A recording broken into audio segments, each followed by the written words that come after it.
Hello বন্ধুরা, আমি তৃষ্ণা অধিকারী। Cricket আমার জান, ক্রিকেট আমার প্রাণ। ক্রিকেট নিয়ে বলতে চাই আমি অবিরাম। নতুন নতুন পন্থা অবলম্বন করে ওয়ার্ল্ড টি-20-র জন্য স্কোয়াড ঘোষণা করেছে অনেক ক্রিকেট বোর্ডই। তো তার ব্যতিক্রম যাননি ইন্ডিয়া ক্রিকেট বোর্ড বিসিসিআই। তারা এবার ওয়ার্ল্ড টি-20-র অন্যতম আয়োজক যুক্তরাষ্ট্রের নিউ ইয়র্কের ঐতিহাসিক টাইম স্কোয়াডের ব্যাকগ্রাউন্ড গ্রাফিক্সের মাধ্যমে তাদের টি-20 স্কোয়াডের জন্য দল ঘোষণা করেছে। তো ভারতের টি-20 বিশ্বকাপের স্কোয়াডে কোন 15 সদস্যের জায়গা হলো? ভারতের বিশ্বকাপ দলে আছে বিরাট চমক এবং বাদ পড়েছে বড় বড় তারকারাও। তো ভারতের টি-20 বিশ্বকাপের 15 সদস্যের স্কোয়াডটা কি রকম হয়েছে, কারা কারা আছে, এসব নিয়ে আলোচনা করব। তো প্রথমে আসা যাক, অনেকেই ধারণা করতেছে যে অনেক বড় বড় তারকাদের নাম বাদ পড়েছে। তো আমি আমার মতামত অনুযায়ী বলতে চাই, ইন্ডিয়ায় প্রতি বছর অনেক অনেক বড় বড় প্লেয়ার তৈরি হয়। তো সেখান থেকে মাত্র টি-20-র জন্য 15 সদস্যের স্কোয়াড ঘোষণা হলে সেখান থেকে যে অনেক বড় বড় তারকাদের নাম বাদ পড়বে, এটাই স্বাভাবিক। বড় বড় তারকাদের মধ্যে সবচেয়ে রাহুলের নামটা বেশি আসতেছে, কেননা রাহুল বর্তমান ফর্মে আছে, তারপরও তাকে দলে নেওয়া হয়নি।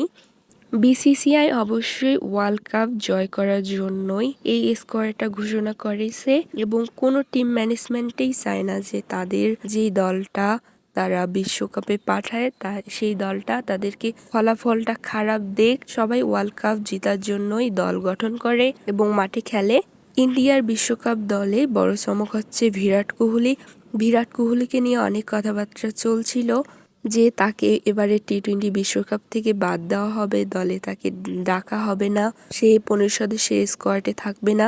কিন্তু বিরাট কোহলি বিশ্বমানের খেলোয়াড়, তিনি বারবার প্রমাণ করছেন এবং করবেন যে তারা কখনো ফুরায় না। এবারে যে ইন্ডিয়ান প্রিমিয়ার লিগ আইপিএল চলতেছে, সেখানে এখনো পর্যন্ত অরেঞ্জ ক্যাপ বিরাট কোহলির দখলে। তো সবকিছুর পর ইন্ডিয়ান ওয়ার্ল্ড কাপ টি-20-তে কোন 15 সদস্যের জায়গা হলো এখন জানাবো। প্রথমেই রোহিত শর্মা অধিনায়ক। 1 নম্বরে রোহিত শর্মা, 2 নম্বরে হার্দিক পান্ডিয়া সহ অধিনায়ক, 3 নম্বরে বিরাট কোহলি, 4 নম্বরে যশস্বী জয়সওয়াল, 5 নম্বরে সূর্যকুমার যাদব, 6 নম্বরে ঋষভ পন্থ, 7 নম্বরে সঞ্জু স্যামসন, 8 নম্বরে শিভাম দুবে, 9 নম্বরে রবীন্দ্র জাদেজা, 10 নম্বরে অক্ষর পাটেল, 11 নম্বরে কুলদীপ যাদব, 12 নম্বরে যুজবেন্দ্র চাহাল, 13 নম্বরে আশুরদীপ সিং, 14 নম্বরে জাসপ্রীত বুমরাহ এবং 15 নম্বরে মোহাম্মদ সিরাজ।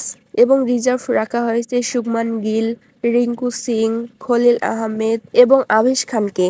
তো বিসিসিআই এর ঘোষণা করা এই 15 সদস্যের স্কোয়াডটা আপনাদের কাছে কেমন লেগেছে তা অবশ্যই কমেন্টে জানাবেন।